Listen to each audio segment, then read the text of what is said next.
Hello there everyone, and welcome back to Let's Play Transformers Devastation.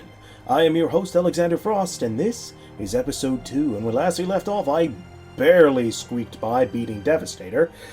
And as you saw there, I did not do my absolute best, partly because, like I said in the first episode, I'm used to the game being a bit slower on my not-so-great PC, but that is okay. I will improve with time, or continue to suck, either way. So, now we are playing as one of my favorite Autobots, Bumblebee. So awesome, so tiny, so cool. Oh. Now, unlike the other Autobots, being the smallest, he can't do everything the other Autobots can. For example, he can't lift this. In fact, the only two Autobots that can actually lift the trucks or the buses are Optimus and Grimlock. He can, however, pick this bad boy up. Yeah, he can pick a little car up. I mean, look at it. He is smaller than the taxi! Oh my god. Okay. Anyways, Bumblebee starts out equipped with a pair of knuckles, for punchy goodness, a pair of dual blasters, and a machine gun. Not my favorite weapons, but they'll do. Now this thing might actually respond better to the weapons that Bumblebee has, so let's try it. No? Alright, how about the machine gun? Fisticuffs? Nope. Whatever I need to break this thing, I don't have it right now. That is okay. Now, Bumblebee's unique ability is if you tap L2, he'll do this. He'll do a little slide. If you slide right at an enemy, you will slide under them, and because Bumblebee is so small, they'll jump up over him to avoid it, and then he can perform a back attack, something that only he can do. Bumblebee! Find cover and take out enemies with distance weapons.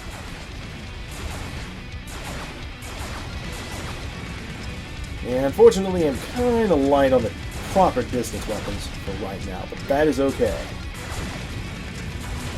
Well, it's not okay. Not too big, not too keen on the machine gun. It's a very, very short-range weapon. Thankfully, the Seekers are not what you call durable.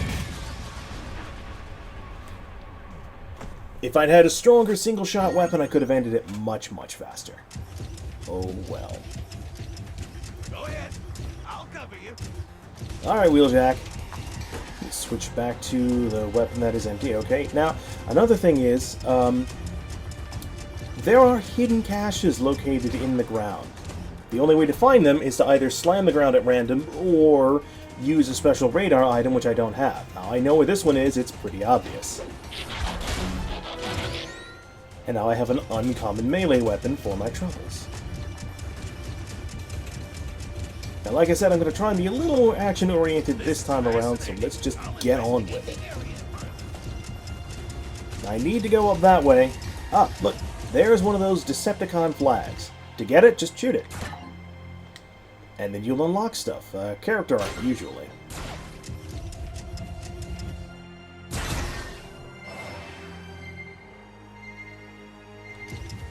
Go, Bumblebee, go! Get the thing! Get the thing, keep hitting it! There you go. Now, Bumblebee, being smaller and lighter, he actually has the advantage in that he can actually do two vehicle attacks, generally speaking. He's just very quick like that, and it's amazing, and I love it.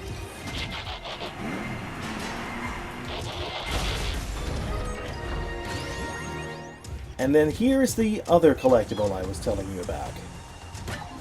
This is a Kremzeek. A Kremzeek is, well, game doesn't actually explain it right away. For those of you who may have watched the original show, I did not watch enough of the show to know what a Kremzeek is off the top of my head. It's, well, this might actually explain it right now. Cyberforming, okay. A Kremzeek is, it's a thing. It's some kind of, it was a plot device in one episode. Anyways, how does cyberforming work? Powered by a plasma core carried out by millions of Insecticons and Terraclaws that break down pre-existing structures, the Ferrotaxis supercomputer directs the process of converting any world into one capable of supporting Cybertronian life. The process known as cyberforming restructures a planet's surface as well as its core elements, converting high volumes of rocks and minerals into metals and energon, the life-giving building blocks of all Cybertronian life. So essentially, it's terraforming. Instead of It's terraforming on a different scale. Instead of taking the existing rocks and instead of taking the existing materials and making it, well, no, it's actually exactly the same. It's just making it livable for a different form of life. That's all it's doing, and I'm noticing the shadow flickering. That's It's something I didn't notice in the PC version, but that was because I had my settings down so low that there were no shadows. So seeing it with the shadows is a new thing for me.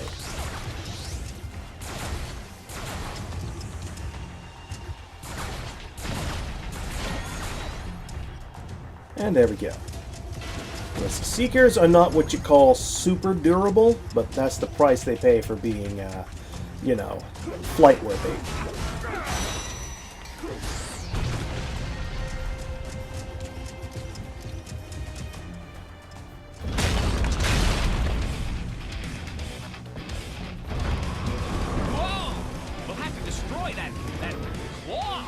Well, I don't have to, but... Oh, jeez! This guy is going to drop 3 times. I want to hit him on his 3rd drop. I said 3rd drop, but first will work too. That's not your first...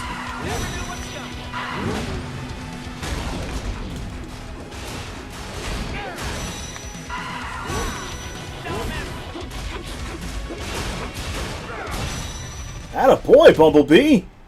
That was sweet! You can't tell me that wasn't sweet, guys.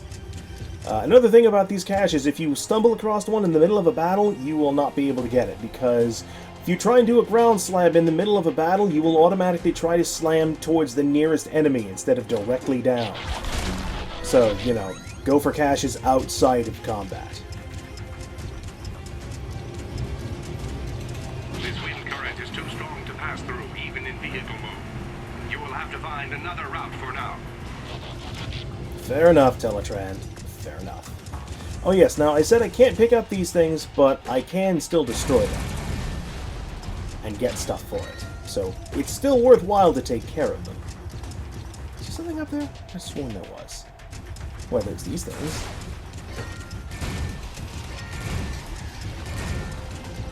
And then, hello.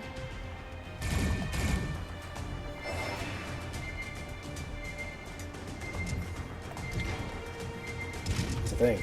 You're the thing. Oh, there it is.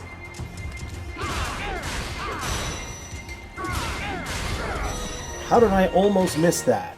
I am special. That's what I am. Alright, let's hop right to it. And then there's this thing. Mystery object.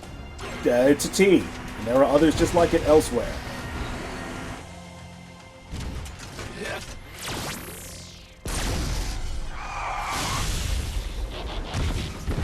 Megatron, what is the meaning of this? Optimus, come to save the day, I presume? I am here to stop you from destroying the city. Stop me? Oh, Prime! You have no idea what you're really up against, do you? Who is really behind this? This is our home now, Megatron. We should respect it. No matter, Prime. I have no interest in destroying Earth. But I'm not opposed to making a few, shall we say, improvements? Bumblebee, you've got to break through Megatron's shield. Can do.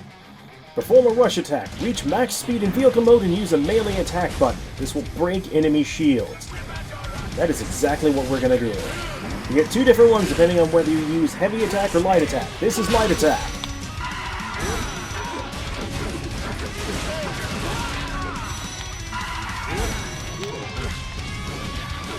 He's going to reform his shield in a moment. Oh yeah, by the way, he can turn it to attack. And that was heavy melee.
Cybertron's name. Autobots, Megatron is headed for that steel tower. Move out.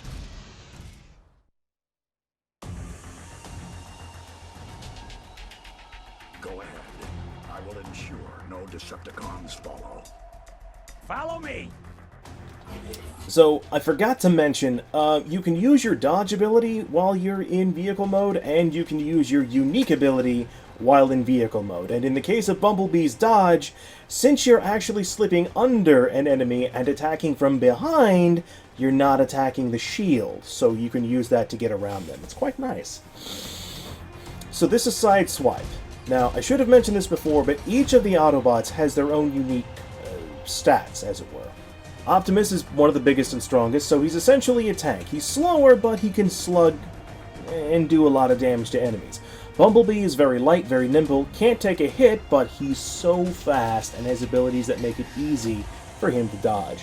Sideswipe here, he's kind of a middle-of-the-road Autobot out of all of them. Not particularly good at anything, but not particularly bad at anything. He's a good middle-of-the-road guy if you want to, you know, not really think about fighting. Also, he does have one unique ability in that he is the fastest in vehicle mode of all of the Autobots.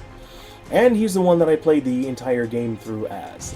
For this run-through, though, I'll be playing as Optimus Prime as soon as the opportunity becomes available. Let me see here. I don't think there's anything around here for me to do, except to shoot this. Oh, yeah. He comes equipped with a flare gun, which is a glorified flamethrower, and a missile launcher. And some sweet dual sabers. Can I even hit this thing? Not well. There we go. Flamethrower works.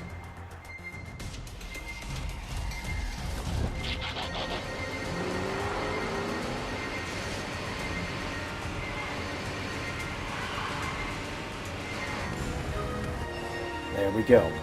Now, to use rush attacks, to know when you reach top speed in vehicle mode, when you see the fire come out of the tailpipe, you've hit top speed. Simple as that. Also, double jumping in vehicle mode will cause you to transform back to robot mode. Pretty simple. We're getting stuff! So as far as items go, we got plenty of items by now that we've just picked up along the way. So we have a small repair kit, which you saw me use in the fight against Devastator. A large repair kit, which restores all health. We can carry 5 of these, but only 1 of those. Energy packs that will restore the energy of my weaponry. Booster cells that will temporarily increase power. Attack power. Hard coat increases defense. Temporarily increases item drop rate. I generally don't use these. Usually, I just use the repair stuff. Occasionally an energy pack if I'm in a tough way. Now you see below my health there, you see the 28,270. That's how many credits I have, and below that is this weird little icon that says 1. That is an auto health. That is essentially a Phoenix down that will automatically activate and fully restore my health should I die. I don't want that to happen. I want to save that for as long as I can. So that being said, let's get on with it. Now these look just like the shields that Megatron used, so naturally, we're going to want to use rush attacks to get through. If you hit these without using a rush attack, you will actually take damage and get knocked backwards, so be careful. If you use the wind current, you should be able to jump higher than usual. Thank you, Teletran. The Space Bridge. What is a Space Bridge? A Space Bridge is a device capable of bending the fabric of space and time to connect 2 points in space that are far apart with an energized tunnel or bridge. Once the bridge is traversed, the traveler can jump from one location to another, be these locations kilometers apart or light years apart. And this is how the Decepticons have been sending Energon from Earth back to Cybertron. I almost forgot to mention, and this is very important, this game takes place back in not just Generation 1, but literally Season 1. And the reason for this is that, for those of you who do know, there was a Transformers the movie, cartoon movie, that came out in 1986. And a lot of Autobots were killed in that. Oh my god. And I know that this game takes place before that because Wheeljack is one of the Autobots that died. We don't even know how he died. He just died off screen. Poor bastard. Keeping my eye out for goodies that I could potentially shoot, capture, etc. Oh, there's one right there. I can't reach with my flamethrower. But I can reach it with a missile. Yay! I have not found all of them. I've never found them all. But I hope to one day. Oh yeah, and trees, for whatever reason, trees have Cybertronian credits in it. Hello. I don't have weapons that are fast enough to hit that, so I'm not going to bother. I'm just going to move on. Ah yes, treasure chests that are covered by those same barriers. How do you think we get through? We drop kick it, of course.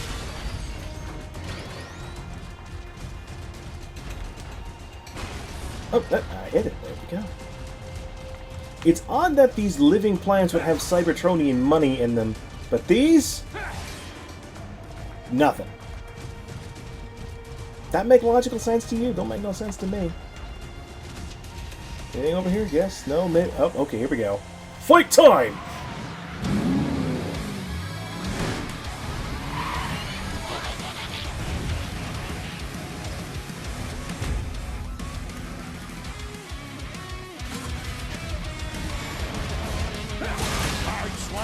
No need to hold back.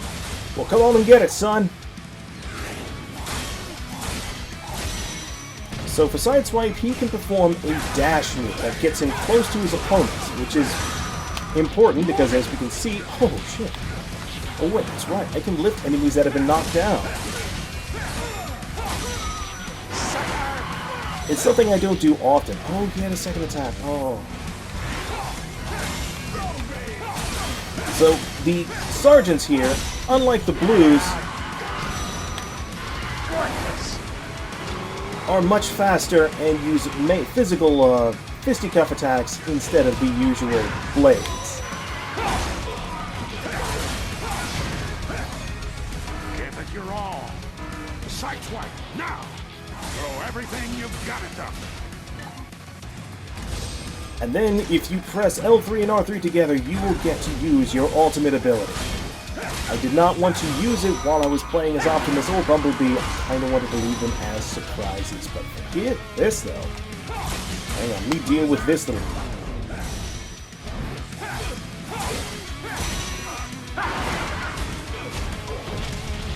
Your turn!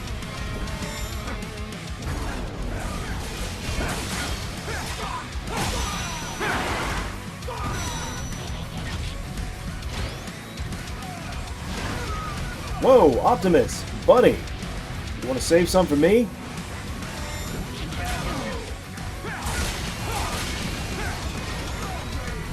I got this, Prime!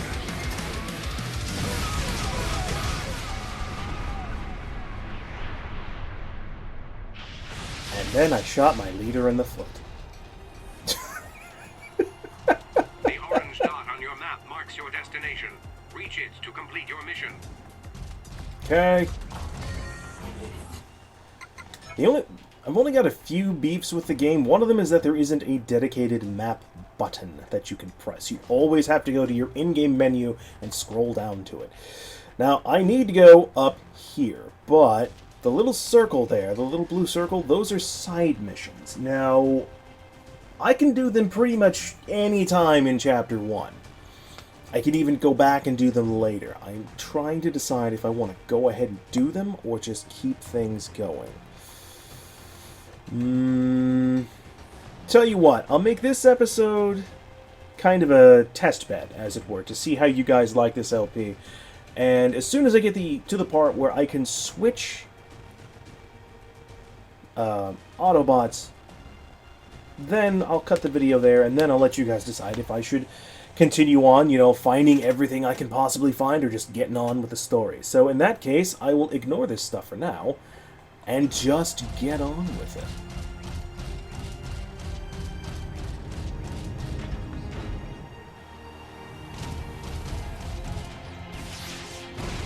Way to use a missile there, buddy. Flamethrower's actually got pretty good reach, believe it or not.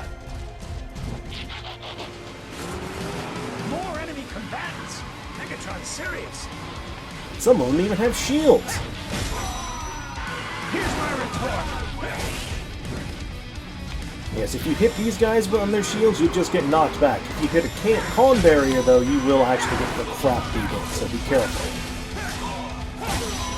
Never chance. Whoa there, buddy! Too far, too far.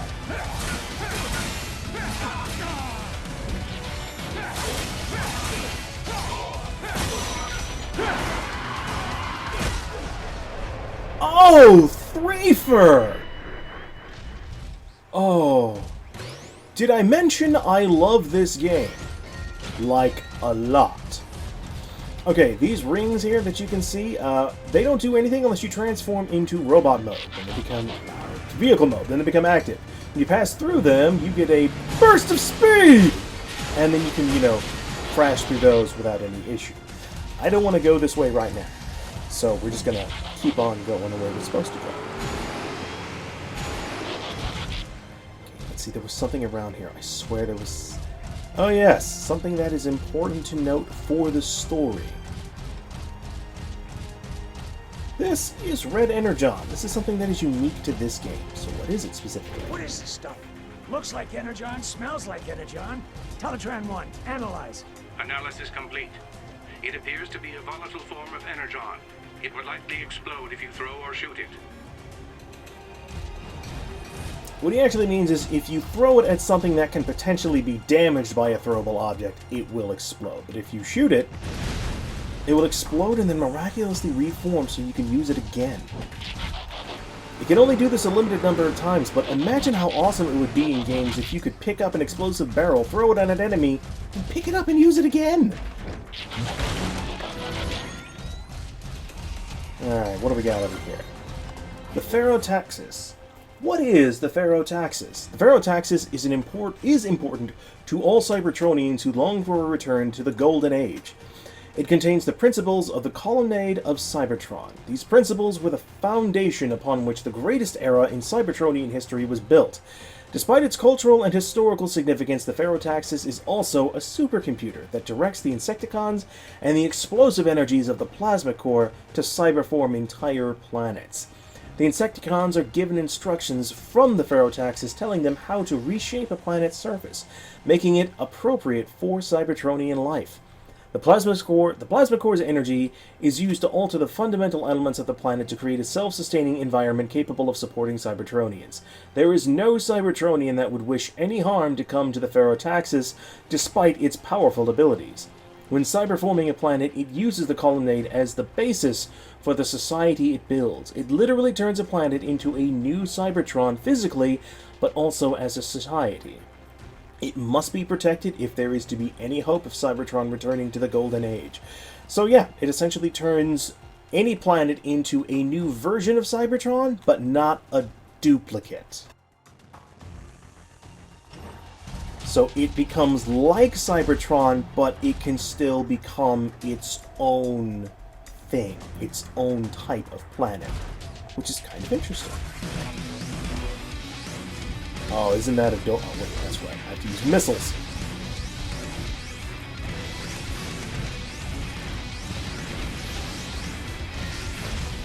Missiles be slow. Also, they suffer from this weird thing where they have a tendency to lose their lock. I don't know why. Like, seriously? You couldn't stay locked onto that? Dude was not moving that much, bro. How did you lose the lock? He was stationary. Well, that was just embarrassing for all parties involved.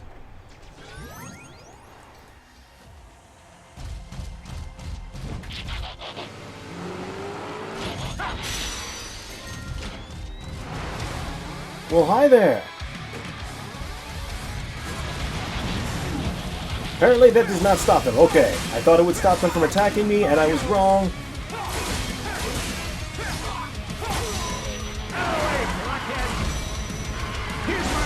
You can also redirect your vehicle attacks, so bear that in mind.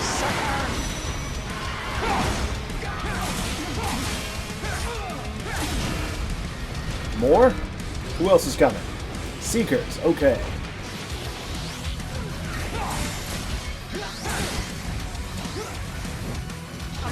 Quit shooting me.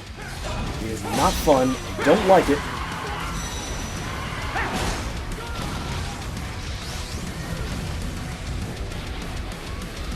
Where you going, buddy? Have a missile. And then when you're done, have the fate! Is what I would have said if I had not missed.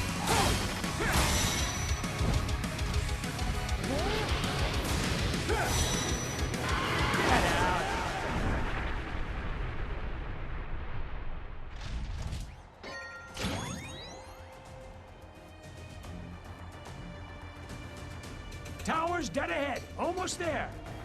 Apparently, Sideswipe doesn't ascribe to the principles of basic laws of motion, because he just shot straight up into the air after peeling out. That was not possible. The laws of physics have been broken, my friend. Yeah, and sometimes these caches have these little things in them. Alright, this one's pretty quick. Pretty quick and simple. Pretty easy.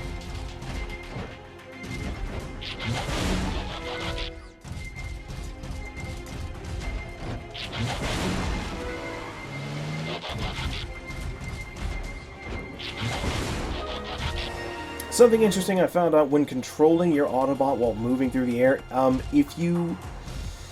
if you press forward, if you're like jumping forward through the air and you hit it, you'll perform a dodge roll that leads you into transforming. If you just want to perform a smash, you've got to actually jump over it, let off the analog stick, and then hit it.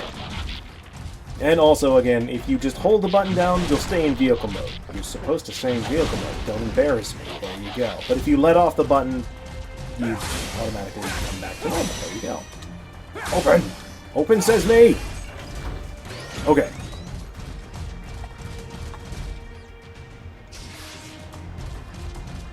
That's gonna reach, right? I'm not sure. The missiles do have a limited range. Once they hit their maximum range, they just kind of vanish.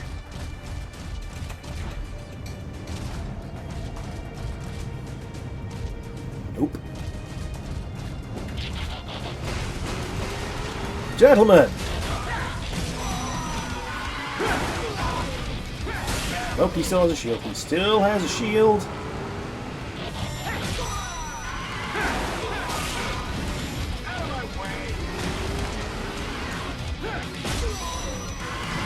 Despite being so fast, he actually has really good maneuverability, especially in tight areas. I don't know why. Alright, I got cure for what ails you here, man. I got missiles. Which are decidedly not doing as much damage. Okay?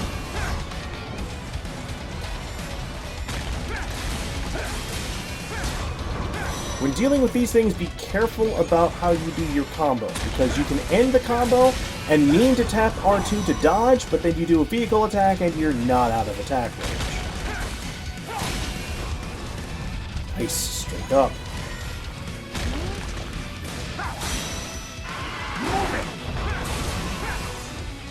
So try to be careful with your combo. Just remember, if you start with a light attack, you potentially can end with a 5-hitter. That was my fault. I got in too soon. I got excited. Let's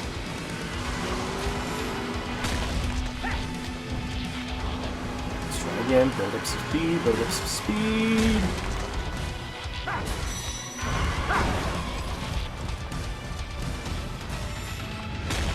Do you like fire? No, you do not. I want what's in here. And I know there are enemies that are going to attack me.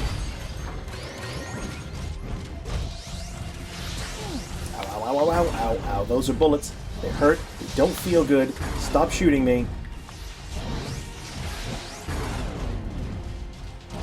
Okay, they're all dead. Sometimes, if you lock onto multiple targets, the missiles will lose track. I don't know why. Sometimes they do. Sometimes they don't. And it just makes no logical sense. It's confusing.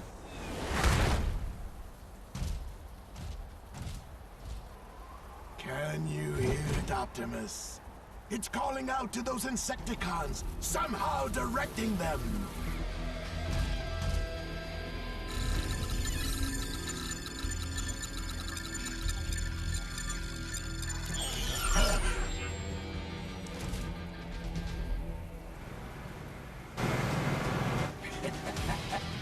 My chariot awaits, Optimus, but I cannot have you following me this time.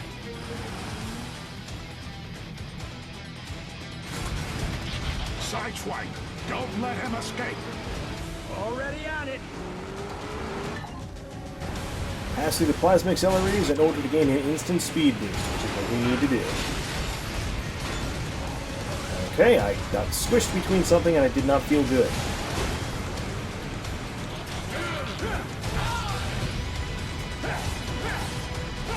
Come back here. Come back here. Those are shots aimed from a face and I don't like it.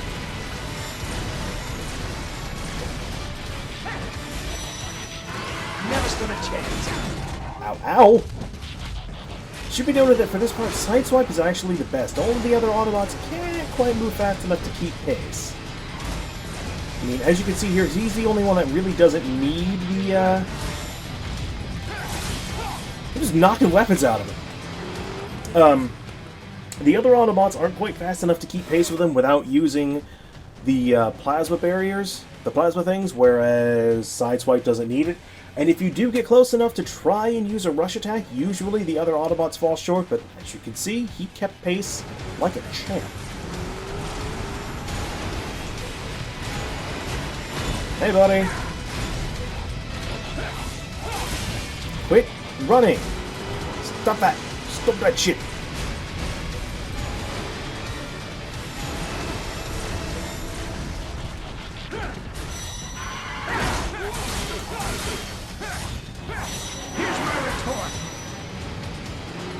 My retort is quit running away. Stop making this, whoa, difficult.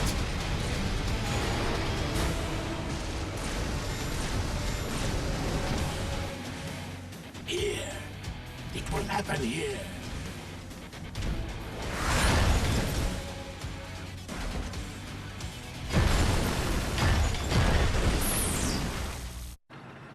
Megatron! What? Oh, what? It's about time. Less talk, Autobot. More dying.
And this, children, is why it's dangerous to fight Megatron next to the electrical fence.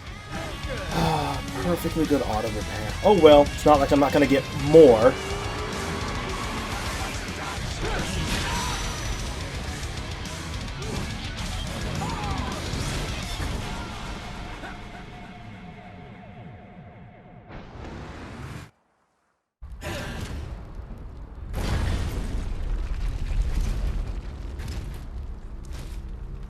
My destiny awaits below.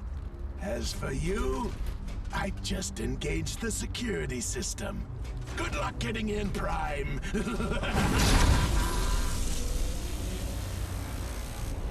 Caltran 1, analyze. It's a ship of unknown origins, buried beneath the city.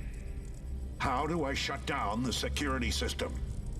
It appears there is a dual-layer security protocol in place. You'll first need to disable 3 sub-generators. Once disabled, the primary generator will be vulnerable. Autobots, transform and roll out! Oh, that was amazing, is what that was. That was pure amazingness that just happened right there. I can't believe that happened. He stands next to the fence, fires his fusion cannon, and the recoil is just enough to make him take that one little step back and step into the fence and knock off the 1 HP he had left. Dumbass! I was gonna drop kick him into the fence. And the time that I ran into the fence with my rush attack, that was just a product of Sideswipe being too damn fast. That's all it was. Before we end this episode, I'm going to go ahead and show off this fun little doohickey. Actually, this fun little doohickey. No, it'll still be here. I will save it for next time. But I do want to show this off. The uplink. This is important. The uplink now means that I can return back to the Ark and switch between all of the available Autobots whenever I want, or whenever I find the uplink point, and it acts sort of like a checkpoint save. Any weapons or items that you picked up now become saved to your slot. If I had chosen to return to the start of the chapter or to the checkpoint, every item that I had picked up thus far would have vanished. Yeah, so try to make it back to the Ark if you want to save your weapons. So, everything I picked up is here. We have a lightning sword, and I will explain everything that has to do with the Ark and everything next time. Ooh, twin thermal swords, those are good. Some lightning knuckles, twin cryo swords, not going to be using those. Some twin thermal blasters, a burn sniper rifle, not bad. Another shock sniper rifle, not bad. A grappling hook, not bad, I guess. More twin thermal blasters, another lightning sword, thermal gloves, twin energon swords. Picked up a lot of stuff. Twin steel swords. Some more steel knuckles, blasters, basic, a couple more energon swords, lightning gloves, twin blasters, lightning base, those are good, cryo spread shot, lightning spread shot, cryo twin blasters, the burn grenade launcher, fancy, thermal hammer, twin thermal swords, thermal gloves, more of the same. There's a lot of the same. Lightning gloves, lightning sword, cryo blasters, cryo. So how many weapons did I pick up? And bear in mind, my friends, this was me just kind of speeding through it. I didn't try to find everything, okay? You can get a lot of weapons in this game. Oh my god. Am I done yet? Nope. No, I am not. How many weapons did I pick up? Hi. You can have up to 200 weapons, but shit. But now I can change my characters, which is awesome, but we will be doing that next time. So thank you everyone for watching, and I will see you on the next video.